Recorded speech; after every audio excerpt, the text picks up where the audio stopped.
దేహ జగములు నిజమని దుష్టజనుడు మోహమున బద్ధుడై చాలముని తేలు మాయయని గానడి వెర్రి మానవుండు కల్పనాతీత యోగాత్మ కేవలాత్మా.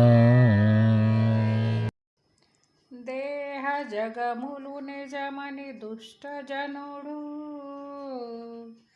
మోహమున బద్ధుడై చాలా మునిగి తేలు మాయయని గానడి వెర్రి మానవుండు కల్పనాతీత యోగాత్మ కేవలాత్మ.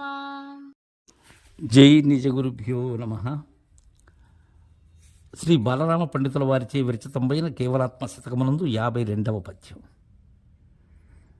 దీనికి మునుపు తన్ను తెలియనట్లయితే అతను ఎలా అని, మర్మము తెలియనట్లయితే ఆ మతము ఎందుకు అన్నటువంటి విషయాన్ని తెలియజేసి,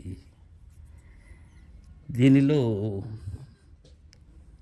సామాన్య జనుల గూర్చి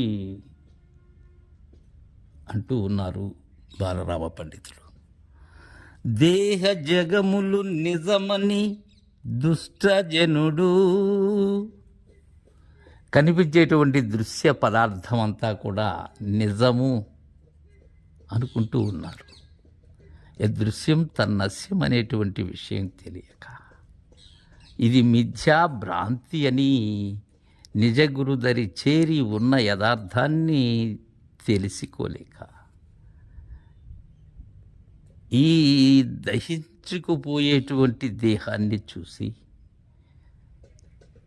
తాపత్రయములతో దుష్టజనుడు అని సంబోధించారు. ఇక్కడ శిష్టాచార సంపన్నులైతే దేహ వ్యామోహం ఉండదు. నీటి బుగ్గ లాంటి ఈ దేహాన్ని నిజమనుకుంటూ ఉన్నాం.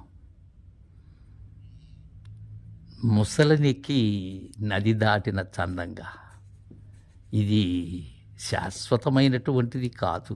కొన్నాళ్ళు ఉండి కొన్నాళ్ళు బంధనములతో బంధింప చేసుకొని ఎవరో కాదు తనకు తానే తర్వాత వెళ్ళిపోతూ ఉంటుంది. ఇది ఒక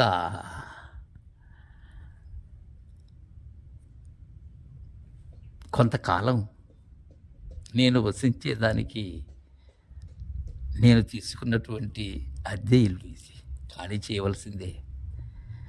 అలానే నాతో తోపింపబడినటువంటి జగత్తు కూడా నేనున్నంత వరకు ఉంటుంది, తదుపరి లేదు. దీని మీద వ్యామోహం ఎందుకు?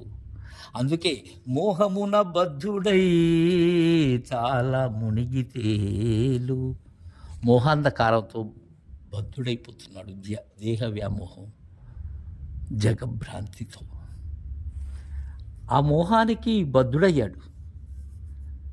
నా వారు, నాది, నా ఇల్లు, నా పిల్లలు, ఎంతకాలం నేనున్నంతకాలం, తదుపరి నాకు ముందు వారెవరో తెలియదు, నా తర్వాత వారెవరో తెలియదు.